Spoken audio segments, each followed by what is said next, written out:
Bonjour et bienvenue. On pense souvent qu'un audit, c'est avant tout une question de processus, de données, de conformité, mais en réalité, au cœur de tout ça, il y a des gens. C'est fondamentalement une affaire de personnes. Exactement. Et c'est là que tout se joue. Cette citation le dit parfaitement. Savoir naviguer entre les différentes personnalités, c'est ce qui transforme un simple contrôle en un exercice stratégique qui apporte une vraie valeur à l'entreprise. Alors, voici notre feuille de route pour aujourd'hui. On va explorer l'audit face à ses personnalités, voir comment gérer la confrontation et la résistance passive, puis comment viser un impact stratégique pour finir sur les deux piliers essentiels du succès.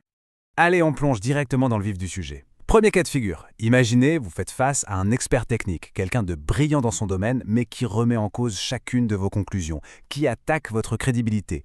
Comment est-ce que vous gérez ça? La clé, c'est de ne surtout pas tomber dans le piège du débat d'experts point par point. C'est une perte de temps assurée et votre crédibilité va en prendre un coup. Non. La stratégie, c'est de s'appuyer sur des preuves factuelles, indiscutables, pour changer le niveau de la conversation. On arrête de parler technique et on commence à parler risque pour le business. J'aime beaucoup cette métaphore du maître d'échecs. Le but, ce n'est pas de gagner chaque petite escarmouche, mais bien de contrôler l'ensemble de la partie. En changeant le terrain de jeu, en passant du détail technique à l'impact sur l'entreprise, vous reprenez la main. L'expert n'a plus d'autre choix que de vous écouter sur ce nouveau terrain. Bon, on a vu la confrontation frontale. Passons maintenant à un défi qui est peut-être encore plus délicat, parce qu'il est beaucoup plus subtil. La résistance passive. Vous savez, ces gens qui ont l'air d'accord avec vous, mais derrière, rien ne se passe. Ah, le sceptique silencieux, un grand classique. Il hoche la tête en réunion, il vous dit que vous avez raison, mais au final, vos recommandations prennent la poussière. Pour le faire bouger, il faut rendre le risque concret, presque palpable. Lui dire un incident similaire dans une autre usine a coûté 3 millions d'euros, ça a tout de suite plus de poids qu'un simple constat théorique. Et qu'est-ce qu'on fait de son proche cousin, le surapologétique? Celui qui est plein de bonnes intentions, qui s'excuse platement, qui promet que tout sera fait, mais qui au final ne fait jamais rien. Comment on brise ce cycle de promesses en l'air? Eh bien, la solution, c'est de canaliser toute cette énergie. On transforme les excuses en un plan d'action qui est formel et surtout non négociable. Chaque action doit être smart, spécifique, mesurable, atteignable, réaliste et définie dans le temps. Et le plus important, on nomme un et un seul responsable. Là, il ne peut plus se cacher derrière les excuses. On arrive maintenant au niveau supérieur. Le vrai défi pour un auditeur. Comment dépasser les solutions de façade pour avoir un impact qui soit profond, durable et qui touche le cœur de la stratégie de l'entreprise.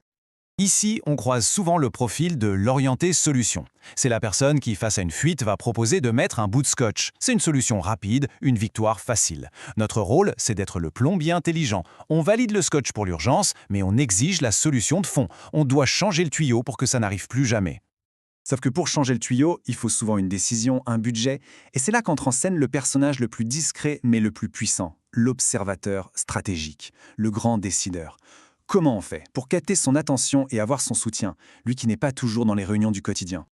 Le secret, c'est de parler son langage à lui. Il ne veut pas entendre parler technique. Il va entendre parler de continuité d'activité, de risque d'amende RGPD, de réputation de la marque, de performance à long terme. C'est en traduisant nos constats dans sa langue qu'on peut aligner nos recommandations avec ses objectifs. Et c'est comme ça qu'on obtient son soutien. Et les moyens qui vont avec. On a vu les différents profils, les stratégies pour chacun d'eux. Maintenant, il est temps de rassembler toutes ces pièces, de voir comment tout ça s'articule pour faire de l'auditeur plus qu'un simple contrôleur, mais un véritable partenaire. Ces tableaux, c'est une super synthèse, une sorte de boîte à outils de l'auditeur. Pour chaque profil, vous avez une métaphore pour bien cerner sa psychologie, et surtout, le levier précis à activer. Avec l'expert, on joue aux échecs. Le sceptique, on le cadre comme un élève, et le stratège, on lui parle comme un actionnaire. C'est vraiment un guide pratique pour adapter son discours. Tout ça nous amène au message principal. Un audit qui a de l'impact repose en fait sur deux piliers qui sont absolument inséparables. Le premier, c'est la rigueur technique, la conformité. C'est notre base, le socle de notre crédibilité. Mais le second, tout aussi crucial, c'est l'intelligence relationnelle. Cette capacité à comprendre, à convaincre, à embarquer les gens. Et c'est vraiment la combinaison des deux qui est magique. Quand vous maîtrisez à la fois la technique et l'humain, votre rôle change complètement. Vous n'êtes plus celui qui vient pointer les problèmes du doigt. Vous devenez un moteur de changement, un partenaire qui aide l'entreprise à avancer. Bref, vous ne faites pas que constater, vous créez de la valeur. Alors voilà, la prochaine fois que vous commencerez une mission, on vous invite à vous poser cette question.